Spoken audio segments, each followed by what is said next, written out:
Assalamualaikum warahmatullahi wabarakatuh.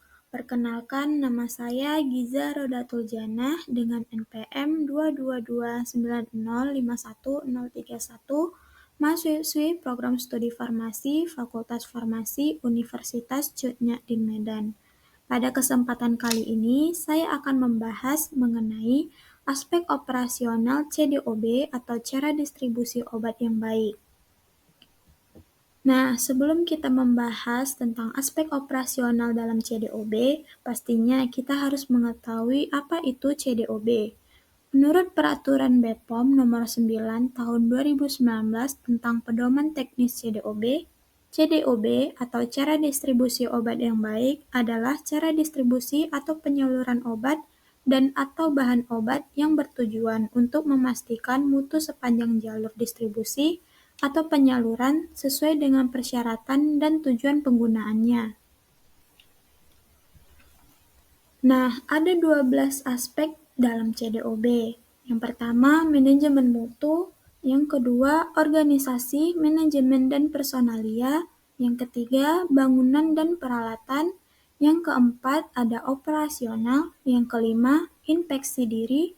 Yang keenam, keluhan obat dan atau bahan obat kembalian, diduga palsu dan penarikan kembali.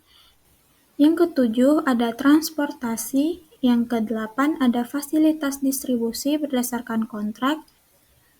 Yang kesembilan, ada dokumentasi. Yang kesepuluh, ada ketentuan khusus bahan obat. Kesebelas, ketentuan khusus produk rantai dingin. Dan yang terakhir, ada ketentuan khusus narkotika, psikotropika, dan prekursor farmasi. Aspek operasional dalam CDOB sangat penting untuk memastikan kualitas obat yang didistribusikan. Dengan menerapkan prosedur yang benar, PBF atau pedagang besar farmasi dapat mencegah terjadinya kesalahan dalam distribusi obat dan melindungi kesehatan masyarakat. Pada aspek operasional CDOB terdapat beberapa poin penting yang harus diketahui. Yang pertama, ada kualifikasi pemasok. Fasilitas distribusi harus memperoleh pasokan obat dan atau bahan obat dari pemasok yang mempunyai izin sesuai dengan peraturan perundang-undangan. Jika obat dan atau bahan obat diperoleh dari fasilitas distribusi lain, maka fasilitas distribusi wajib memastikan bahwa pasokan tersebut mempunyai izin serta menerapkan prinsip dan pedoman CDOB. Jika obat dan atau bahan obat diperoleh dari industri farmasi, maka fasilitas distribusi wajib memastikan bahwa pasokan tersebut mempunyai izin serta menerapkan prinsip dan pedoman CPOB atau yang biasa kita ketahui sebagai cara pembuatan obat yang baik.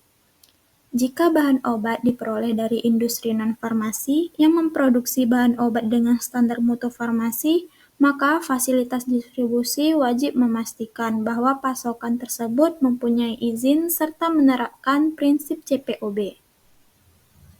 Selanjutnya ada kualifikasi pelanggan.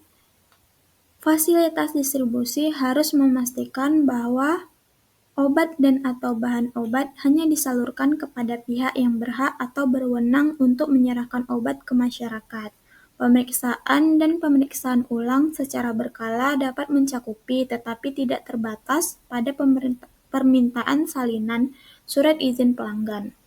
Fasilitas distribusi harus memantau tiap transaksi yang dilakukan dan melakukan penyelidikan jika ditemukan penyimpangan pola transaksi obat dan atau bahan obat yang berisiko terhadap penyalahgunaan, serta memastikan kewajiban pelayanan distribusi obat dan atau bahan obat kepada masyarakat terpenuhi.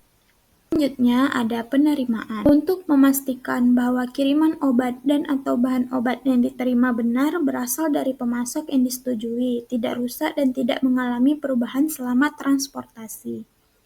Obat dan atau bahan obat tidak boleh diterima jika kadaluarsa atau mendekati tanggal kadaluarsa sehingga kemungkinan besar obat dan atau bahan obat telah kadaluarsa sebelum digunakan oleh konsumen. Obat dan atau bahan obat yang memerlukan penyimpanan atau tindakan pengamanan khusus harus segera dipindahkan ke tempat penyimpanan yang sesuai setelah dilakukan pemeriksaan.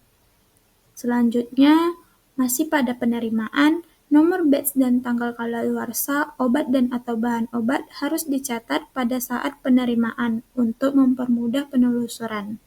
Jika ditemukan obat dan atau bahan obat yang diduga palsu, batch tersebut harus segera dipisahkan dan dilaporkan ke instansi berwenang dan ke pemegang izin edar.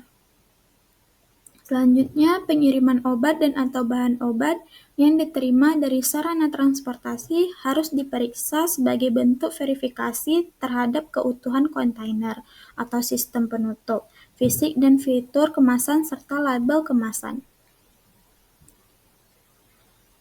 Poin selanjutnya itu ada penyimpanan. Kondisi penyimpanan untuk obat dan atau bahan obat harus sesuai dengan rekomendasi dari industri farmasi atau non-farmasi yang memproduksi bahan obat standar mutu farmasi. Obat dan atau bahan obat harus disimpan secara terpisah dari produk selain obat dan atau bahan obat dan terlindungi dari dampak yang tidak diinginkan akibat paparan cahaya matahari, suhu, kelembapan, dan faktor eksternal lain.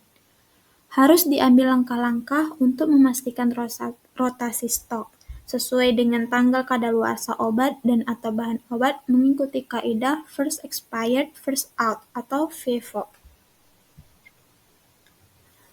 Poin selanjutnya adalah pemisahan obat dan atau bahan obat. Jika diperlukan, obat dan atau bahan obat yang mempunyai persyaratan khusus harus disimpan di tempat terpisah dengan label yang jelas dan akses masuk dibatasi hanya untuk personil yang berwenang. Harus tersedia tempat khusus dengan label yang jelas, aman, dan terkunci untuk menyimpan obat dan atau bahan obat yang ditolak, kadaluarsa, penarikan kembali, produk kembalian obat yang diduga palsu. Obat dan atau bahan obat yang ditolak dan dikembalikan ke fasilitas distribusi harus diberi label yang jelas dan ditangani sesuai dengan prosedur tertulis. Pemusnahan obat dan atau bahan obat. Obat dan atau bahan obat yang akan dimusnahkan harus diidentifikasi secara tepat, diberi label yang jelas, disimpan secara terpisah dan terkunci, serta ditangani sesuai dengan prosedur tertulis. Proses pemusnahan obat dan atau bahan obat termasuk pelaporannya harus dilaksanakan sesuai dengan peraturan perundang-undangan. Dokumentasi terkait pemusnahan obat dan atau bahan obat termasuk laporannya harus disimpan sesuai dengan ketentuan.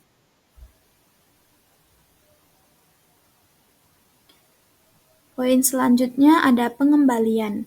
Proses pengembalian obat dan atau bahan obat harus dilakukan dengan tepat sesuai dengan dokumen yang tersedia untuk memastikan obat dan atau bahan obat yang diambil benar. Obat dan atau bahan obat yang diambil harus memiliki masa simpan yang cukup sebelum kadaluarsa dan berdasarkan FIFO. Nomor batch obat dan atau bahan obat harus dicatat. Pengecualian dapat diizinkan jika ada kontrol yang memadai untuk mencegah pendistribusian obat dan atau bahan obat kadaluarsa. Selanjutnya ada pengemasan. Obat dan bahan obat harus dikemas sedemikian rupa sehingga kerusakan, kontaminasi, dan pencurian dapat dihindari. Kemasan harus memadai untuk mempertahankan kondisi penyimpanan obat dan atau bahan obat selama transportasi. Kontainer obat dan atau bahan obat yang akan dikirim harus disegel. Selanjutnya ada pengiriman. Untuk penyaluran obat dan atau bahan obat ke orang atau pihak yang berwenang atau berhak untuk keperluan khusus seperti penelitian, special access, dan uji klinik harus dilengkapi dengan dokumen yang mencakup tanggal, nama obat dan atau bahan obat, bentuk sediaan, nomor batch, jumlah, nama dan alamat pemasok, nama dan alamat pemesan atau penerima. Prosedur tertulis untuk pengiriman obat dan atau bahan obat harus tersedia. Prosedur tersebut harus mempertimbangkan sifat obat dan atau bahan obat serta tindakan pencegahan khusus. Pada pengiriman, terdapat dokumen yang harus disiapkan dan harus mencakup sekurang-kurangnya informasi berikut. Yang pertama ada tanggal pengiriman, yang kedua nama lengkap, alamat, nomor telepon, dan status dari penerima. Deskripsi obat dan atau bahan obat, nomor batch dan tanggal kadaluarsa, kuantitas obat dan atau bahan obat, yaitu jumlah kontainer dan kuantitas per kontainer, nomor dokumentasi untuk identifikasi order pengiriman, yang terakhir transportasi yang digunakan mencakup nama dan alamat perusahaan ekspedisi, serta tanda tangan dan nama jelas personil ekspedisi yang menerima.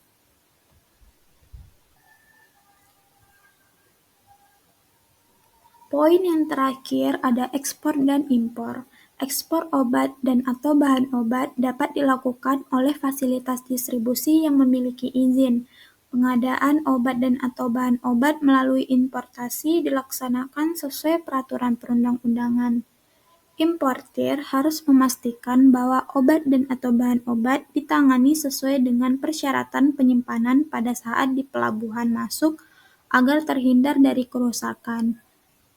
Jika diperlukan, personil yang terlibat dalam importasi harus mempunyai kemampuan melalui pelatihan atau pengetahuan khusus kefarmasian dan dapat dihubungi.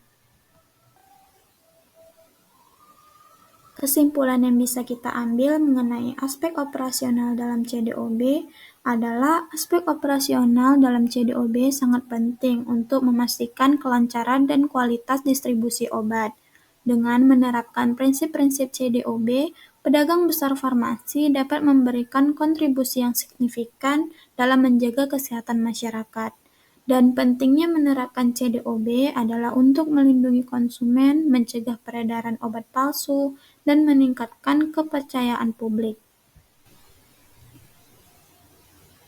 Mungkin hanya ini yang dapat saya sampaikan, lebih dan kurang saya mohon maaf. Semoga apa yang telah saya sampaikan dapat bermanfaat bagi kita semua.